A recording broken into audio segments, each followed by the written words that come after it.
Les damos la bienvenida al podcast 222 de Crónicas Gumba. Con ustedes Víctor Dalos, me encuentran en @GumbaVictor y me acompaña. César Rivera, a mí me encuentran en redes como @Flagstad. Un saludo para todos. El día de hoy tenemos un podcast de un juego independiente que tiene pues varias mecánicas Metroidvania hasta donde sé, pero ya ahorita César nos amplía al respecto. Cuéntenos el nombre del juego, qué nos vamos a quedar escuchando antes de entrar a hablar de este hoy. Listo. En la banda sonora de After Image vamos a escuchar el Battle Theme número 2.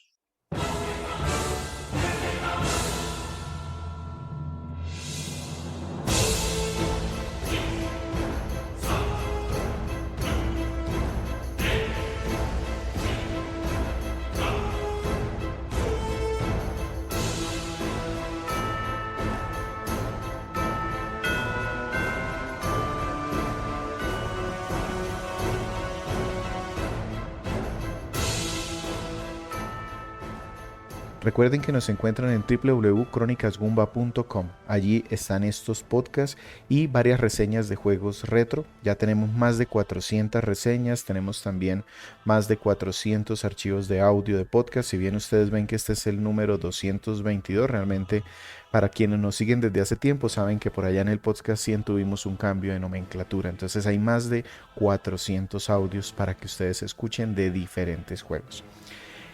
Hoy vamos entonces a hablar de un juego independiente. A mí me encantan este tipo de juegos. Yo lo conozco, digamos que lo seguía porque lo anunciaron no sé en dónde, no recuerdo el evento, pero me pareció muy bonito el arte, el concepto, porque dentro de lo que entendí mezclaba un poquito como de ese combate difícil por el que se hicieron famosos los Souls, con unas mecánicas de Metroidvania y un estilo artístico que a mí me parece bonito. Pero entiendo que de pronto a muchas de las personas que nos escuchan de pronto no lo tengan en su radar. Cuéntenos un poquito, César, antes de empezar a hablar del juego, este juego, quién lo desarrolló, cómo llegó usted a él, por qué decidió traerlo ahorita. Primero mencionar que este es un juego de acción-aventura en 2D de lo que se conoce como el subgénero de Metroidvania. Ahorita les expando un poquito más el concepto por si no están familiarizados. Es desarrollado por un estudio chino llamado Autogon Shanghai y fue publicado por Modus Games para múltiples plataformas. Esto está en PC, Xbox One, Xbox Series, PlayStation 4, PlayStation 5 y Nintendo Switch. Para todas esas plataformas salió el 25 de abril del 2023 y no era el juego que originalmente iba a traer esta semana. Yo tengo a la gente de Modus en muy buena estima porque si escucharon el podcast de Chris Tales o Cristales, ellos fueron los que 207. Ajá, ellos fueron los que tomaron como ese riesgo con un estudio colombiano y nos trajeron un juego de rol y pueden escuchar en ese podcast de pronto lo que nos pareció el juego. Listo. Precisamente de esta compañía de Modus Games es que les quiero hablar un poco. Efectivamente, como mencionó Víctor, ya habíamos por lo menos eh, reconocido la existencia de ese publisher por allá en ese podcast 207 cuando Víctor nos habló de Cristales. Ellos fueron los que publicaron ese título, pero realmente Modus Games nació en diciembre de 2017 como una división de Maximum Games que estaba enfocada en proveer servicios completos de publicación de juegos a desarrolladores independientes. Eso es como su misión, objetivo de la empresa. El primer lanzamiento fue un título de acción-aventuras desarrollado por Iron Galaxy, que lo lanzaron en abril del 2018. Y ese mismo año también publicaron. Para quien de pronto no ubiquen a Iron Galaxy, ellos se encargaron de algunas de las temporadas de Killer Instinct, la última versión de Xbox, son los mismos. Uh-huh. Y también ese mismo año, Modus publicó otros dos juegos, Ninja Clash of Carrots y Override Mech City. Este último fue desarrollado por un estudio brasileño llamado The Balance Incorporated. Y ese estudio es importante por algo que va a suceder más adelante en la historia de este publisher.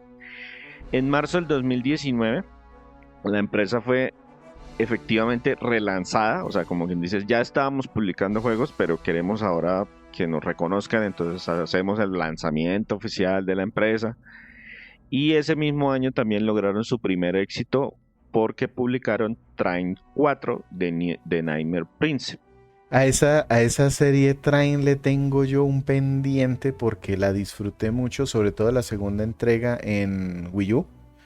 Ajá. Y el 4 también lo pude jugar, pero lo tengo ahí como...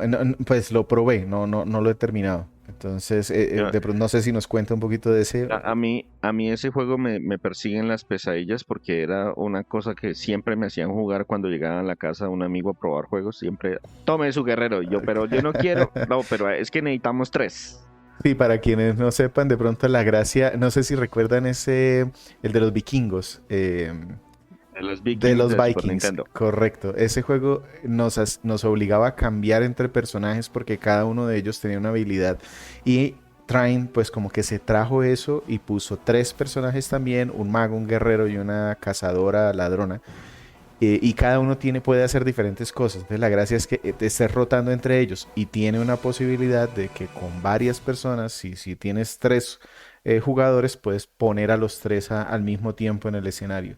A mí me gustó mucho porque tiene como en partes iguales acertijos, algo de combate y un poquitico como de historia, pues no es muy profunda, pero me pareció bonito en su momento. Me ocupó mucho cuando la Wii U no tenía muchos juegos al principio. Sí. Y eso, pues ya van en el quinto juego y hay varias colecciones, etcétera, etcétera. Volviendo a la historia de Modus, en 2020 publicaron un total de 7 juegos. Son muchos para nombrarlos todos, pero voy a destacar 3 en particular. Estoy seguro que Víctor al menos conoce uno de esos 3. Uno es Scully, que es un título de aventuras en 3D, en De el que ese uno ya maneja hablamos, como una ¿no? calaverita. No, No, es perdón, diferente. nosotros hablamos fue de School, sí, correcto. De Hero Slayer. No, es diferente. Yo también al principio los desconfundía, pero no, son juegos diferentes. Este es 3D, es poligonal, diferente. El que conoce Víctor se llama The Fighting Hearts, que es un juego de Sí, peleas. The Fighting Hearts.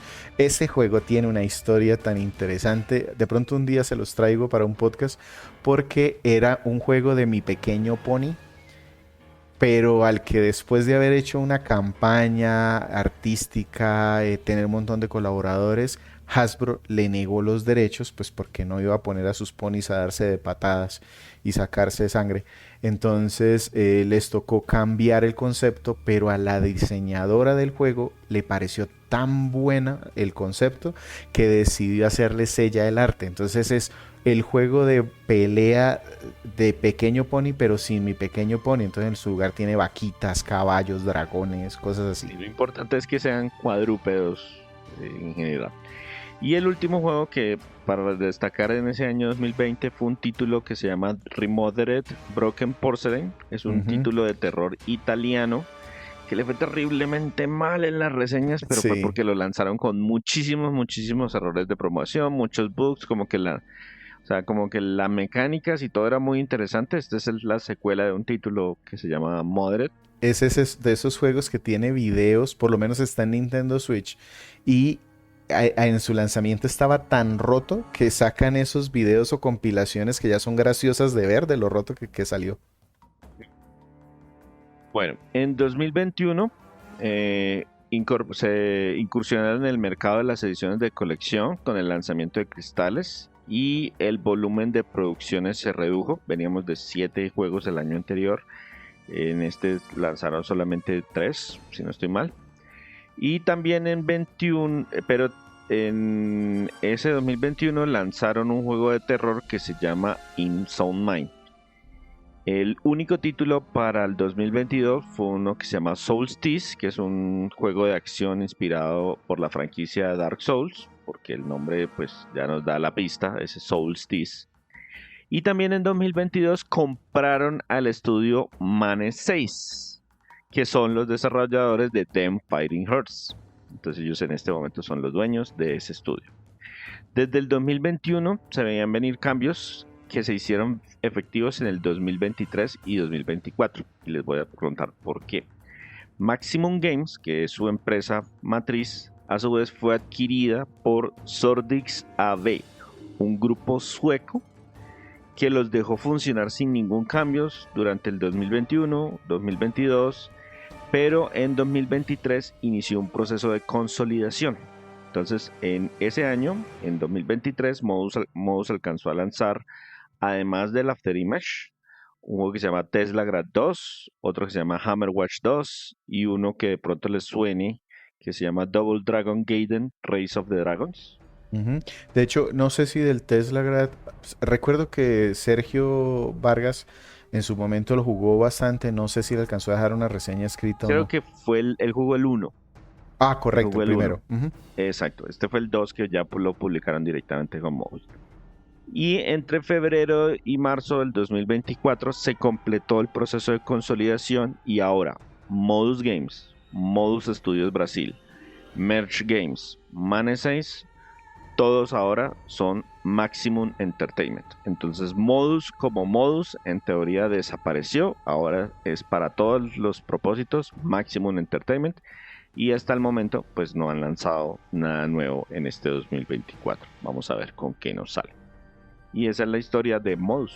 Esta gente de Merge también lanza muchas versiones físicas y coleccionistas. Yo creo que por eso fue que lo integraron allí. Exactamente. Es que todo eso era parte como de ese máximo. Entonces las compró esa casa matriz y dijo, no, pues ustedes funcionan muy bien por separado, pero entonces vamos a consolidar el negocio, a reducir trabajos repetidos, etcétera, etcétera, para que sean más eficientes y pues vamos a ver qué sale de todo eso. Ojalá no se pierda porque tenían cosas buenas, si bien los juegos no son nunca de esos que hay que entregarle premios y galardones y no sé qué.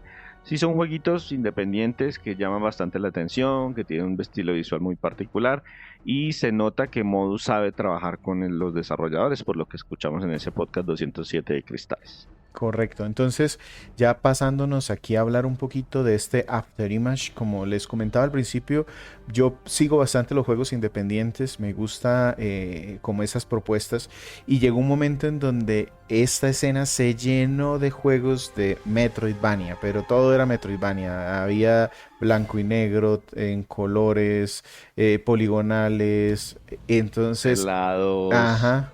con Metroid sin el Vania, Vania sin el Metroid, mejor dicho.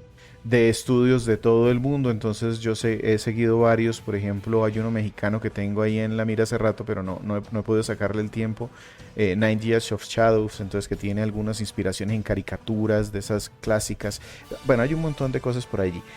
Este me suena porque más o menos lo anunciaron al mismo tiempo que ese otro que les comento. Y me llamó la atención porque le daban mucho énfasis a un combate oscuro o un Souls-like. Y si hay algo que tienen los Souls-like es que tratan de meternos una narrativa más bien críptica. ¿Cómo funciona aquí la historia? ¿Tiene esto historia? Sí tienen, pero se les fue la mano en eso de lo críptico. Porque pues esencialmente la cinemática que nos muestran al principio del juego, la idea es que nos debe dar un poco de contexto sobre el mundo en el que está ocurriendo la situación. Pero realmente lo haces con un par de frases enigmáticas que solo nos dan pistas de que hubo un conflicto o algún tipo de cataclismo o algo que destruyó algo y esencialmente que la diosa que creó el mundo y que creó las especies y no sé qué abandonó el mundo y entonces ahora está en una situación extraña en que las almas no vuelven a la corriente de las almas y entonces no pueden reencarnar en nuevos... Bueno, algo por el estilo. Es que la verdad no nos explican gran cosa. Inmediatamente después de esa cinemática inicial conocemos a nuestra protagonista que se llama René y a su compañero que es un espíritu como de fuego pequeñito que va al lado de nosotros que se llama Ifri. Sufrimos un severo caso de protagonismo, entonces obviamente tenemos amnesia y no nos acordamos de absolutamente nada. Lo que hacemos es que estamos como entregando unas almas en ese momento y inmediatamente nos regresamos a nuestro pueblo, lo encontramos bajo ataque y, oh sorpresa, somos los únicos sobrevivientes. Entonces nuestra misión inicial es encontrar al culpable del ataque al pueblo y llevar el alma de nuestra maestra a un punto para que regrese a esta corriente de almas, porque esas no están, digamos que como la historia dentro del juego es que Cuando uno se muere, las criaturas regresaban a ese fluir de las almas y de esa manera podrían reencarnar. Pero eso ya no está pasando desde hace un tiempo, entonces hay que hacerlo como manualmente. Ya no es automáticamente, sino que hay que ir a recoger el alma y llevarla a un sitio y rezar por esa alma para que regrese al flujo de las almas y pueda reencarnar de alguna forma. Y esa es nuestra motivación inicial. Arrancamos el viaje más absurdamente largo que yo haya visto en la historia de todos estos Metroidvania, todos juntos. A lo largo del paseo entonces conocemos otros personajes, vamos descubriendo un poco más sobre nuestro personaje y en general sobre el mundo, cuál fue este cataclismo y qué pasó con la diosa y qué sucedió un pedacito aquí y allá de la guerra. Pero es bastante confuso y un poquito desconectado, entonces nos van dando un pedacito de historia aquí, un pedacito de historia allá, un personaje nos habla de una cosa, el otro nos habla de otra cosa, y cada uno también tiene su propio como motivación dentro del mundo. Y adicional a eso, hay mucho espacio entre un fragmento de historia y el siguiente fragmento de historia, que literalmente lo que le dicen es vaya y busque al que atacó, y el que atacó y me lo ponen por allá al otro lado del mapa, o sea, literalmente en la otra punta del juego. Y pues llegar allá uno se demora horas y horas en llegar hasta allá. Entonces es muy desconectado, empieza uno a hacer las misiones secundarias, aprender cositas del mundo, pero eso es todo. Entonces la historia como tal no es fácil de seguir y se concentra mucho al final. Y cuando digo al final, no me refiero a el final singular, sino al final es muy, muy plural. Porque el juego tiene 10 finales posibles. Se pueden ver absolutamente todos, uno detrás del otro. O sea, hay que solamente tomar como decisiones diferentes al final del juego y pues obtener algunos objetos que si no los tiene, pues no puede activar esos finales especiales. Y cada uno de esos explica un poquito más acerca de como la historia, pero igual la mitad de esos finales yo no los entendí, o sea, no sé qué pasó, o sea, ay sí, ella, si hubiera pasado, él, qué bien, no entendí qué pasó, pero bueno, se nota que no es un final bueno, punto. Y cuando dice usted que es así como de los viajes más largos, normalmente juegos de acción 2D, Metroidvania, están como entre las 15, 20 horas. De pronto hay algunos que se pasan como el Hollow Knight porque les metieron un montón de contenido. ¿Cómo le fue con este así en cuanto a duración y ya para sacar esos otros finales, cuánto se tardó?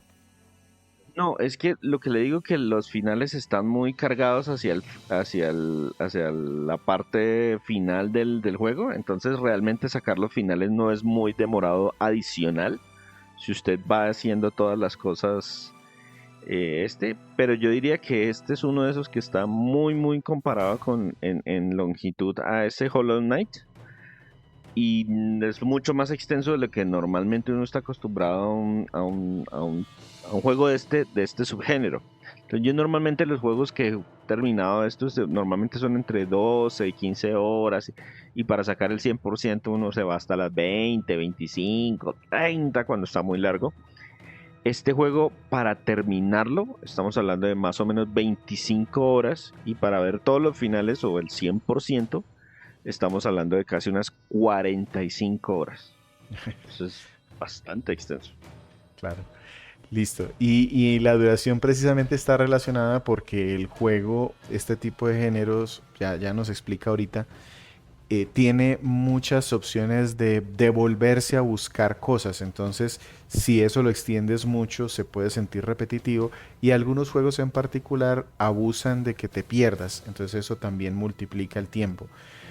¿Cómo se juega este y qué características tiene? Porque hay unos Metroidvania que se van más al combate, otros que se van más a la exploración, otros que se van más a las mecánicas de cómo mejorar nuestro personaje. ¿Cómo se balancea ahí? Primero, explicar un poquito qué es un Metroidvania. Significa que es un juego de acción con plataformas y mucha exploración. Aquí énfasis en mucha. Este tiene todos los elementos que lo colocan dentro de la subcategoría de Metroidvania, es decir, obtenemos nuevos poderes para poder devolvernos y acceder a zonas que antes no podíamos. Eso es normalmente de Metroid. Elementos ligeros de RPG o de rol. Eso es más de la parte del Castlevania.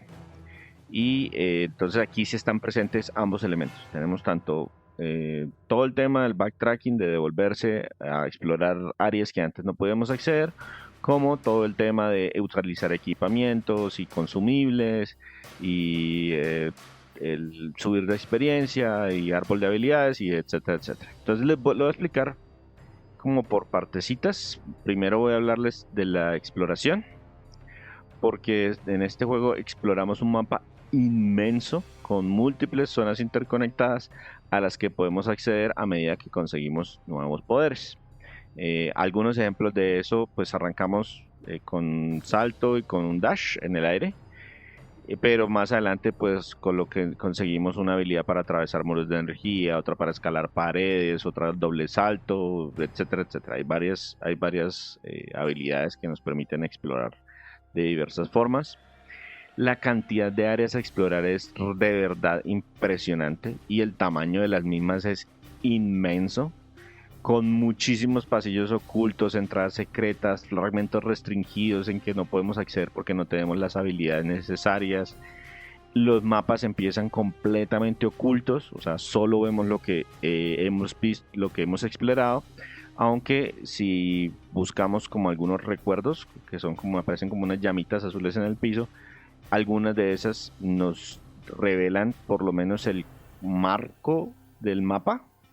Entonces uno sabe, por ejemplo, que el mapa es vertical y va subiendo, que el mapa es ancho, que el mapa es más horizontal, y ideas de, mire, aquí hay como espacios hacia arriba, pero pues no nos revelan tampoco todo el mapa con todo con todos los detalles.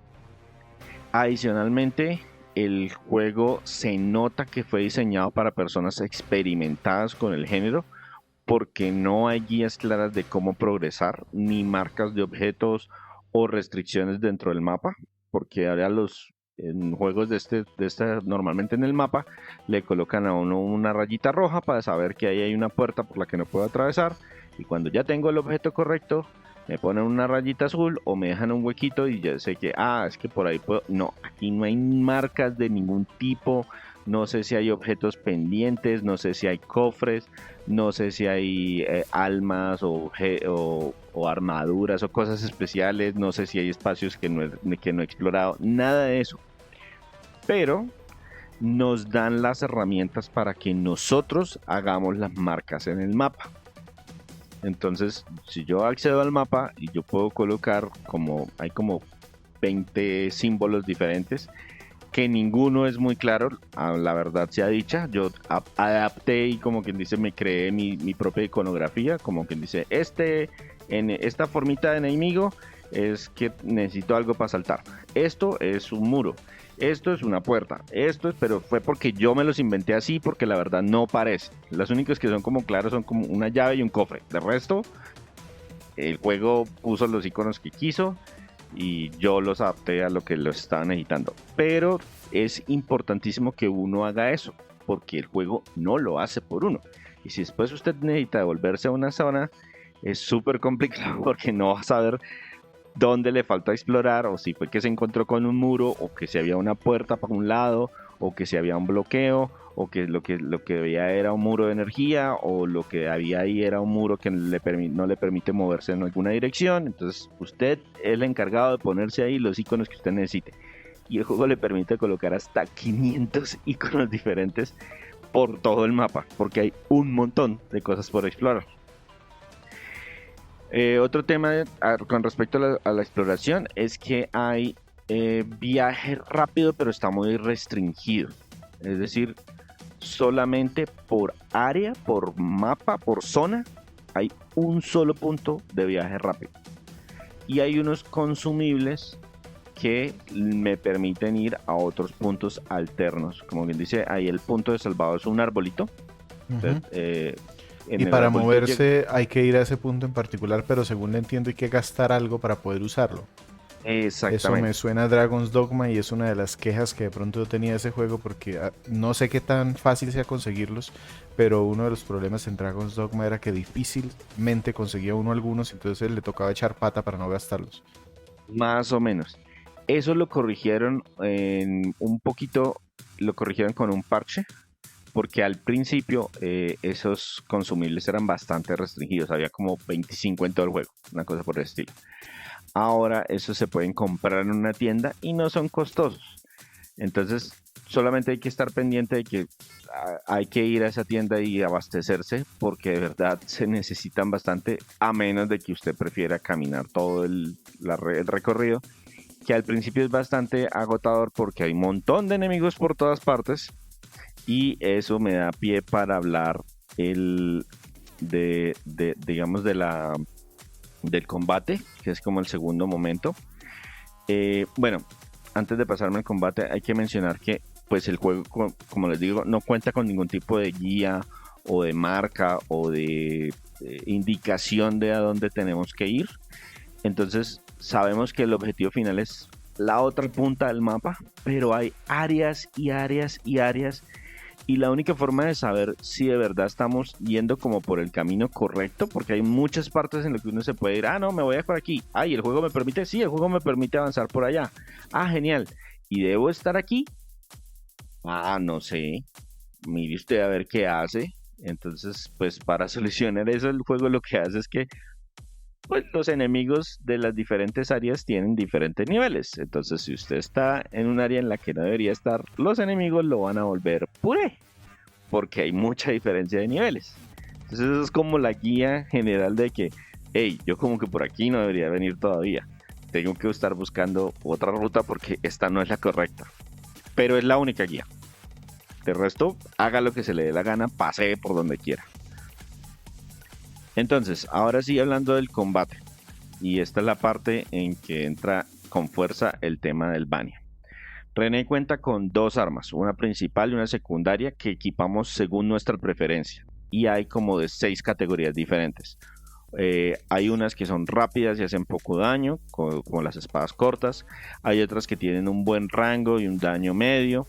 Y hay otras que son lentas pero hacen muchísimo daño y también tienen muy buen rango como los látigos. Entonces son 6 categorías de arma y uno equipa las que uno quiera como principal y la otra como secundaria.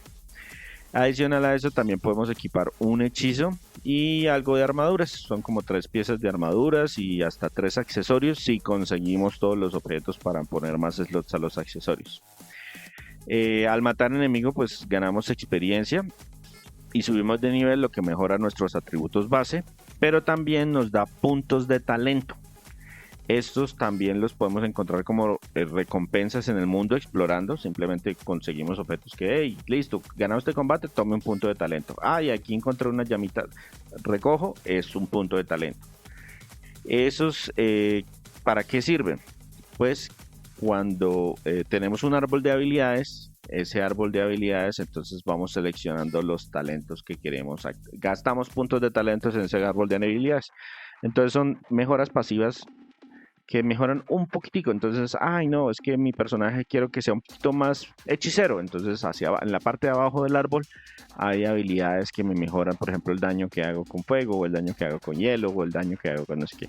Pero son mejoras muy pequeñitas. O quiero que mi personaje haga daño adicional con el arma principal, o que resista más daño, o que resista más magia, o que resista, pero son mejoras muy pequeñitas y además de eso no las puedo adquirir en cualquier momento, sino que tienen, por ejemplo, restricciones de nivel. Entonces, para esto necesito 2 puntos. Ah, no, genial, tengo 5. Ah, pero esa habilidad solamente se desbloquea cuando usted llega a nivel 20, cuando usted llega al nivel 25. Normalmente son saltos como de 5 en 5 niveles.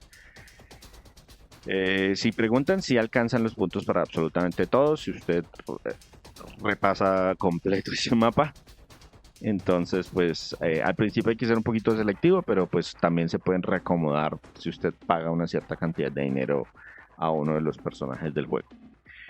¿Qué más les puedo mencionar? Ah, bueno, el tema de los After Image, que son lo que le da el nombre al juego. Es que uno encuentra en ciertas partes unas semillas esas semillas le permiten colocar como habilidades adicionales. Estas pueden ser, eh, son habilidades pasivas que tienen algún impacto pequeñito. Por ejemplo, hay uno que le permite que ya no toca ir a recoger las monedas cuando aparecen en el suelo. Simplemente cuando mato a un enemigo las monedas se me acercan automáticamente. Hay otros que son que cuando me hacen daño yo lanzo un punto de veneno. Entonces si el enemigo se queda ahí parado, él se va haciendo daño adicional. Que cuando me hacen daño no me pueden hacer daño inmediatamente, sino que el espacio de invulnerabilidad después de que me hacen daño se hace un poquito más grande. Otro que me permite recuperar un poquito más de vida o recuperar vida un poquito más rápido, y así. Hay cualquier cantidad, hay como 20 y tantas habilidades de esas pasivas y uno se puede equipar de acuerdo a las semillas que encuentre dentro del juego. ¿Eso qué significa? Pues que la progresión es constante y nos facilita el combate, especialmente con los jefes que hacen bastante daño. La vida se recupera con consumibles que son limitados, hay que comprarlos o conseguirlos por ahí, se equipan para poderlos consumir rápidamente y el consumo es instantáneo, pero yo no puedo tener muchos. Entonces, por ejemplo, de las pociones ligeras puedo tener hasta 5, de las pociones medianas solamente hasta 4 y de las pociones grandes solamente hasta 3. Y no las puedo cambiar en cualquier momento, eso es como que se equipan en ciertos puntos en particular.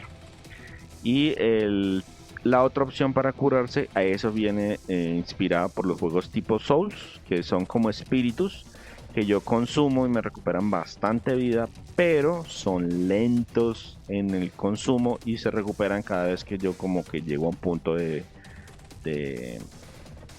salvado. Y los enemigos reaparecen cuando utilizo esos puntos. Eso es lo único que trae como de Souls. La verdad no tiene la dificultad de un juego de Souls. No son enemigos que me matan de 2 golpes. Son enemigos bastante razonables. Mucho más Metroidvania clásico que cualquier otra cosa. Adicional a eso hay misiones secundarias que nos dan recompensas interesantes. Hay tiendas para conseguir armas, armaduras. Hay un sistema sencillo de crafting y también uno de cocina, y este último me llamó la atención porque cuando consumimos cualquiera de los platos que nos ofrecen recibimos una mejora temporal para nuestro personaje, pero la primera vez que probamos cada uno de los platillos que nos ofrecen los diferentes cocineros recibimos una mejora permanente. Entonces está ese aliciente como para, hey, hay que preparar los diferentes platos a pesar de que usted no los piense consumir con mucha frecuencia porque las mejoras no son tan importantes, pero por lo menos sí buscarlos una sola vez para consumirlos todos, porque eso sí nos mejoran las bases de nuestro personaje de forma importante. Entonces, en el tema este del combate, usted decía, bueno, que no es tan complicado, pero por lo menos cambia. ¿Cómo lo sintió en cuanto a los enemigos, el comportamiento? ¿Sí varían o se repiten mucho? No, hay bastante variedad, hay como más de 150 tipos de enemigos. O sea, este juego es para todos los propósitos inmenso. Los mapas son gigantes, son súper diferentes las áreas, los enemigos cambian muchísimo de un área a otra. Hay de fuego, hay de diferentes elementos, hay aéreos, hay terrestres, hay unos que son agresivos, hay otros que son más bien pasivos. No, eso tiene cualquier cantidad. Lo que sí tiene en particular, y eso es algo que uno no está muy acostumbrado en algunos juegos, es que los enemigos hacen daño con sus ataques, pero también con su cuerpo. Es decir, si yo me le acerco demasiado a un enemigo, por estar compartiendo como el mismo espacio con el enemigo me hace daño a mí. ¿Sí? Eso no es cierto para todos por ejemplo, para todos los juegos de este género, este subgénero. A veces solamente las armas nos hacen daño, o solamente cuando ellos atacan hacen daño, y si los tocamos no nos hacen daño, pero aquí sí tienen esa particularidad. Entonces, con esto, digamos que ya sabemos, es un juego que se basa, es como está bastante bien caracterizado, a lo que es que lo extendieron bastante. pero me pareció muy bonito lo que yo vi. Es una estética 2D, le vi como un paralaje dibujado a mano. ¿Cómo nos lo describiría? Sobre todo la ambientación. Sí, bueno, esa es precisamente la parte visual, es uno de los aspectos más llamativos del título. Efectivamente usa gráficos 2D, estilo como anime, que están hermosamente animados, con fondos que también son dibujados y que utilizan muchos de efectos de movimiento, eso de diferentes capas, y como que siempre está sucediendo algo en el fondo.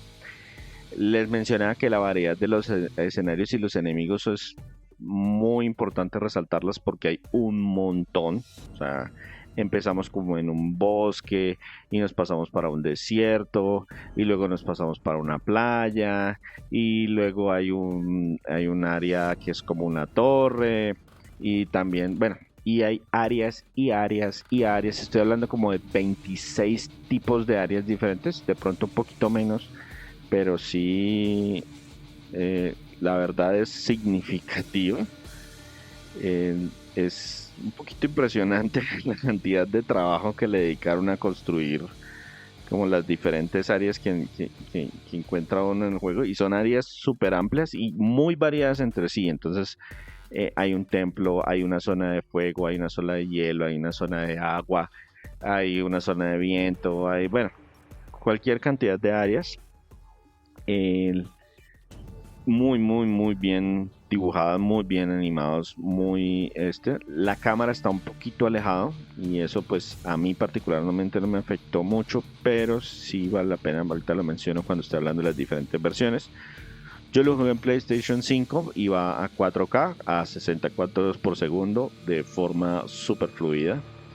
Entiendo que en todas las versiones del juego funciona bien, pero he leído quejas acerca de los tiempos de carga para la generación anterior, PlayStation 4, Xbox One y Nintendo Switch. Y tiempos de carga bastante elevados, tanto para la carga inicial como para cuando se hace viaje rápido. Yo creo que en una parte debe ser una de las razones por las que estaba como tan restringido al inicio del juego, porque estamos hablando de tiempos de carga de alrededor de la carga inicial de casi 2 minutos y tiempos entre viajes, estamos hablando de rondando los 30-40 segundos cuando se hace viaje rápido. Para PlayStation 5 y Xbox Series y PC, pues un PC depende un poquito de las capacidades de su PC, pero estamos hablando de tiempos mucho más reducidos. Yo estoy creo que 5-8 segundos cuando mucho. Y hacer mención de que en la versión para Nintendo Switch la recomendación es usarlo en el modo dock.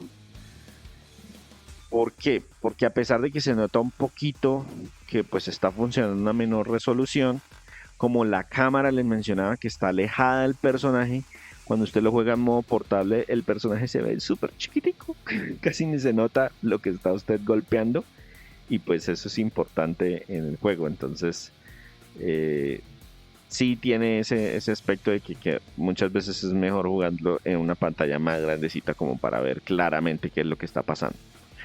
Mencionar que yo tuve dos problemas puntuales con el tema visual. Primero, se nota que algunas imágenes las escalaron para utilizarlas a 4K, entonces se ven un poco como pixeladas.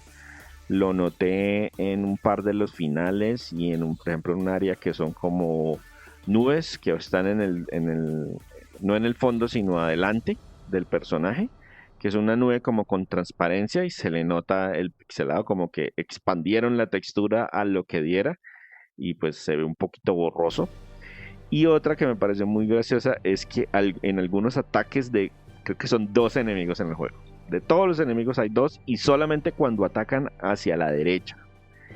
Y es que no subieron la imagen de fondo con PNG, o sea, con color alfa, con transparencia, sino como un JPG de fondo negro. Entonces se ve que el enemigo dispara una bola de fuego que es un cuadro negro que de adentro lleva la bola de fuego. Entonces es muy chistoso porque solamente pasa con 2 enemigos y cuando disparan solamente en una de las direcciones, porque para la otra dirección sí está el PNG o está la imagen correcta y está con su transparencia, entonces se ve solamente la bolita de fuego sobre el fondo. pero me pareció muy muy curioso ese hacer. Y porque son errores bobos, es un error que se arregla con un parche de cualquier momento, pero seguramente nunca. Ya llevamos un año desde que salió el juego y nunca lo arreglaron. Bien, y entonces hablemos un poquito sobre el sonido. Esto creo que no estaba en español, porque esa era una de las críticas que le escuché cuando lo lanzaron.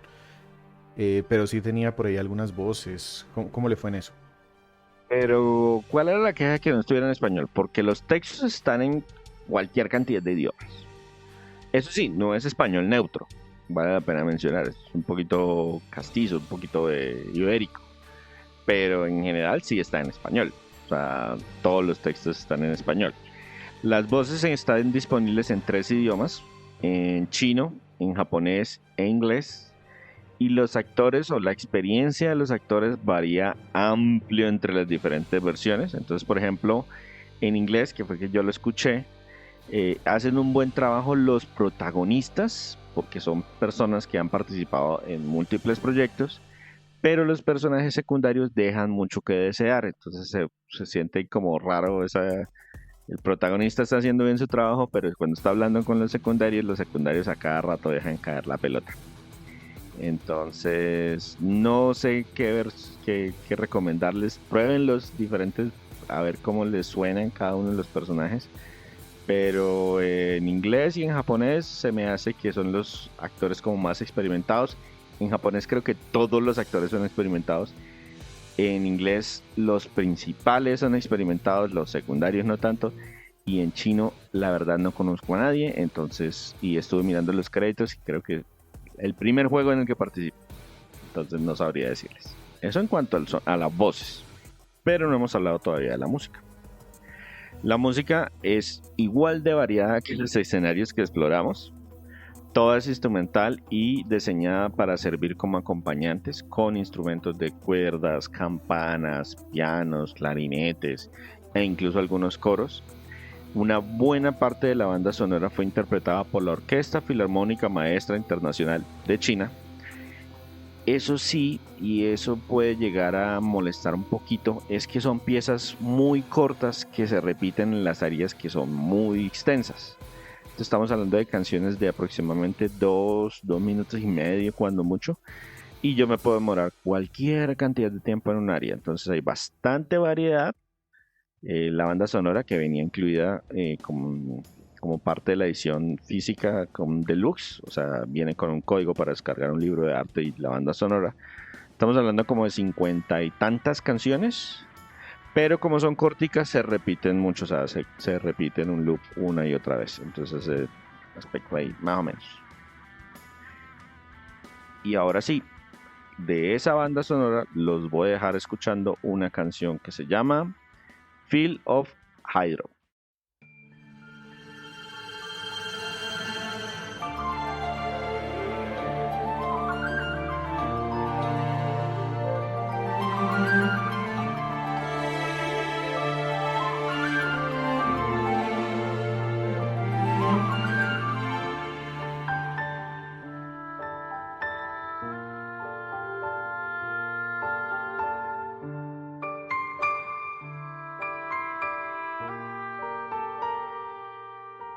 En este podcast 222 estamos hablando de Afterimage, un juego de acción en 2 dimensiones, Metroidvania, que está en múltiples consolas, los PlayStation, los Xbox, PC, Nintendo Switch. Se lanzó en el 2023 y César ya nos habló bastante de cómo le pareció, ya nos describió que es un juego más bien largo, y que dentro de lo que le parece más bonito está el arte.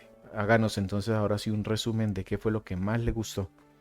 Bueno, 3 aspectos dentro de lo claramente positivo. Primero, y como menciona Víctor, efectivamente todo el estilo visual, todo el arte, la animación y los fondos tienen muchísimo detalle y hay muchísima variedad.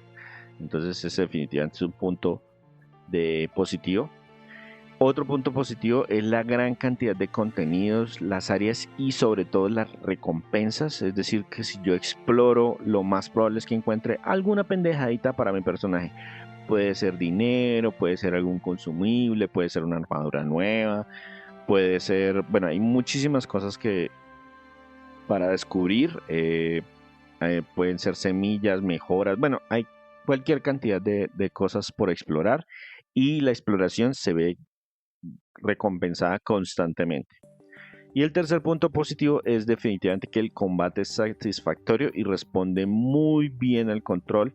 El progreso es constante y se siente que efectivamente estoy avanzando todo el tiempo. Las armas son bien diferentes entre sí.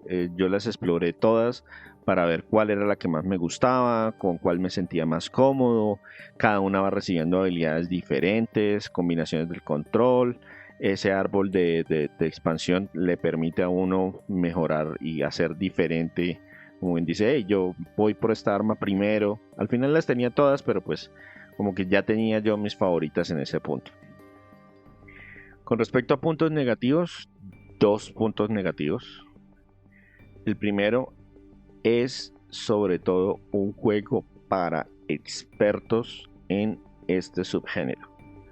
No por la dificultad, sino porque no hay absolutamente ninguna guía. Es súper fácil perderse y las series son inmensas. Y eso que les comentaba de que como el juego no le pone a uno esas guías dentro del mapa de que por aquí no ha pasado o que por aquí no pudo pasar por esta razón, como dice, porque esto está bloqueado, porque no tiene la habilidad, que son características del juego modernos. Este se siente mucho más arcaico en ese aspecto y depende todo siempre del jugador. Entonces, si ustedes no tienen la experiencia, si ustedes no se acostumbran rápidamente a colocar esas marcas, esos puntos de información que ustedes mismos tienen que crear con los iconos que les proporciona el juego, van a estar perdidos todo el tiempo. Yo ya he hablado con 2 personas que jugaron esto y que lo abandonaron porque estaban cansados de sentirse perdidos todo el tiempo. Y el otro punto que me pareció negativo es que la historia es enredada y no es particularmente interesante. O sea, al final René como personaje como que no me llamó mucho la atención. Lo que está sucediendo en el mundo tampoco como que me capturó en ningún momento. Me hablaban de cosas que sucedieron hace muchos años, pero pues como que no es muy relevante. Todos los finales son enredados. No, la historia no es muy buena. No, definitivamente es un punto negativo. Vamos entonces a darle como aquí a los aspectos que sean un poquito, no sé, antes le decíamos feos, pero se nos enredaba el tema, entonces Sí, decidimos como estos que vale la que pena vale la como pena resaltar. mencionar. Exacto. Que toca resaltar, no porque sean buenos o malos, sino que hay que tenerlos en cuenta. El primero, que es como una extensión de lo que les mencionaba, que el juego es para expertos, es todo el manejo de las marcas en el mapa. Y lo coloco aquí no porque toque hacerlo, por eso o sea, que toque hacerlo definitivamente es el punto malo. Que es una molestia es que los iconos que me ofrecieron para poner esas marcas no son muy dicientes. O sea, o hay un plato. A mí, ¿qué me importa el plato? Hay 3 cocineros en todo el mundo. Eso no lo voy a necesitar. Mientras que muros que solamente me permiten pasar en una dirección, hay como 80 o 100 durante todo el juego. Déjenme colocar una marca que sea muro hacia la derecha o muro hacia la izquierda o muro hacia abajo o lo que sea que me indique que, oiga, es que tengo que llegar por el otro lado. O, oiga, no, es que le falta la habilidad para pasar por ahí. No me gustaron esos iconos y son súper molestos. De verdad, me tocó mentalizarme de que cuando yo colocaba este icono, que es un ancla, es porque ahí había agua. No sé por qué el icono es una ancla, pero pues ese fue que cuando hay ancla es que hay agua y pues yo al principio del juego no puedo tocar el agua. Entonces, ancla significa que no he podido pasar ahí porque hay agua. Para cuando yo tuviera la habilidad, poderme devolver. Y el otro cosito que me molestó son esos pequeños errorcitos visuales de que la imagen fue escalada, que colocaron la gráfica que no correspondía, o ese tema de la música que son canciones corticas. Son buenas canciones, pero como que se repiten mucho. No me alcanzaron no lo alcanzaron a considerar malo, porque la calidad es buena, pero sí, ojalá hubieran sido canciones un poquito más largas para que no se repitieran tanto. Ok, nosotros estamos dejando entonces aquí al final unas recomendaciones de juegos que pueden ser parecidos, como por si este les llamó la atención y tienen experiencia con esos otros, pues ya sepan más o menos a qué se enfrentan, o si juegan este, saber a dónde probar, en dónde probar algo más. ¿Encontró tres juegos que se parezcan a este? Creo que sí. No crea. Pues por lo menos no dentro de nuestros archivos no encontré tantos. Encontré dos, claramente. El primero de ellos es Fist, Forcing Shadow Torch. Ese lo reseñamos en el podcast número 178. Ese es un juego mucho más Metroid que Metroidvania, porque ese no tiene el tema del rol, ni del equipamiento, ni digamos que el aspecto del Vania está muy disminuido, es mucho más Metroid. Es un buen juego y también es de un estudio chino. La segunda opción que encontré es Bloodstained Ritual of the Night, que ese sí es Metroidvania con todos sus Metroid y con todos sus Vania. De hecho fue desarrollado por uno de los productores de los Metroidvania clásicos de Symphony of the Night, de Area of Sorrow, de Portal of Ruin, de todos esos juegos de Castlevania que utilizaban ese tipo de mecánicas. Ese lo reseñamos en el podcast número 78. Y encontré un podcast popurrí que la verdad ustedes hablaron de tres juegos y no me cuadraba ninguno de los tres. Todos tienen como aspectos, que fue cuando hablaron de Ori, de Guacamelee 2 y de Hollow Knight. Que no sé qué tan Metroidvania sean, porque todos se me hacen más de la línea de Metroid. Pero digamos que esa fue la otra opción que encontré para que puedan devolverse a escuchar acerca de juegos de este subgénero. Muy estricto, don César. Todo el mundo reconoce el otro. Todo el mundo lo mete ahí. Listo. Y si hay que recomendar este juego. Sí, pero es que a mí sí me molesta que llamen, o sea, que se inventen un subgénero que son mezcla de dos juegos diferentes y que cuando el juego no tiene nada de la segunda mitad, igual le sigan llamando así. Pero, por ejemplo, en Guacamelee sí hay forma de subir, hay consumibles, hay ítems, hay armaduras. En Hollow Knight hay armaduras, hay pines, hay árboles de crecimiento. En Ori también hay árboles de crecimiento. No sé, sí, uno gana en Ori puntos, se los pone a un árbol y uno elige cómo lo pone. Ori no. Pero de esos, en ese podcast hablamos de esos tres juegos. Y Ori pero yo no estuve en ese podcast, por eso le digo. Yo no estuve en ese podcast. No, Ori los tiene y también Hollow Knight. En Hollow Knight uno gana almas, con esas almas compra cosas y con esas cosas puede comprar consumibles o equipos. Son compras, porque yo tengo un amigo que dejó tirado el Hollow Knight precisamente porque no podía subir de nivel. O sea, para enfrentarse a los enemigos es Get Good o Die Trying.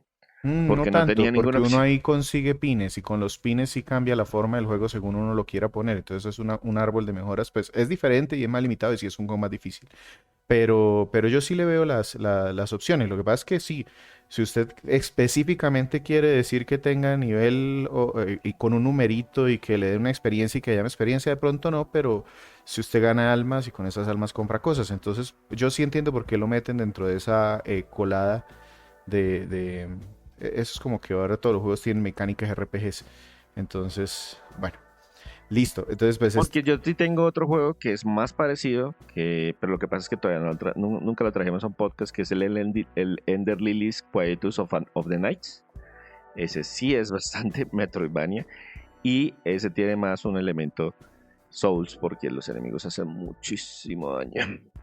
Si ya tenemos que poner este dentro de una categoría, ¿cómo lo ponemos? O sea, sí, igual es un juego que hasta donde recuerdo, pues no salió muy costoso.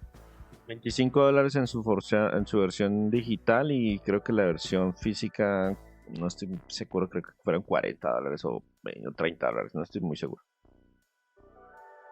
¿Y cómo lo ves? ¿Sí vale para comprarlo así full o más bien espera un poquito? El problema es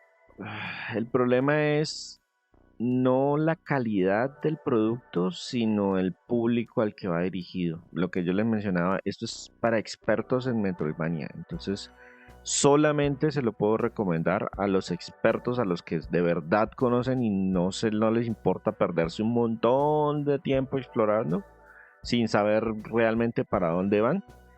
Entonces es difícil de recomendar. Yo por eso yo lo colocaría en una categoría de alquilable, porque sí sería, si no están muy seguros, es preferible esperar a que baje de precio o encontrarlo en alguna oferta digital para probarlo, porque de verdad es dos personas que yo conozco que, ay, me pareció tan bonito, lo compré y lo abandonaron, porque simplemente estaban perdidos, completamente perdidos, porque están acostumbrados a esas mejoras de vida de los juegos más modernos, que son un poquito más guiados, por lo menos sabe uno para dónde es y no es al otro lado del mapa, sino dónde es en la siguiente área, entonces va ¿Sabe uno que como me más. sonó un poquito? Yo no sé si usted recuerda un juego que en algún momento Andrés reseñó, que era de este mismo equipo que hizo Schoolgirls, Indivisible, creo que llamaba, No, y no, ¿no?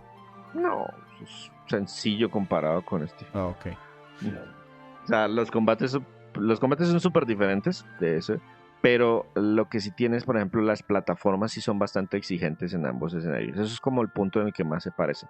Pero no, ese comparado con este va uno llevadito de la mano. Este de verdad, es que de verdad es complejo, devolverse es complejo, poner las marcas personales o sea, es algo que usted tiene que aprender a hacer porque si no, de verdad, va a estar perdido todo el tiempo, absolutamente todo el tiempo, y esas opciones limitadas de fast travel hacen que se vuelva un poquito más complejo de explorar en muchos aspectos. Listo, con esto entonces terminamos un juego independiente de el 2023. Muchas gracias, César. Entonces cerramos, yo me despido. Con ustedes estuvo Víctor Dalos, agradeciéndoles que vayan a nuestra página, si pueden darse una vuelta allí, escuchar los podcasts en cualquier gestor que tengan o ahí directamente en la página también los pueden escuchar. Sin más, muchas gracias por escucharnos el día que ha sido hoy. Y de este lado se despide César Rivera. A mí me encuentran en redes como @Flagstad. Un saludo para todos y los esperamos la semana entrante con otro juego que todavía no sabemos cuál es.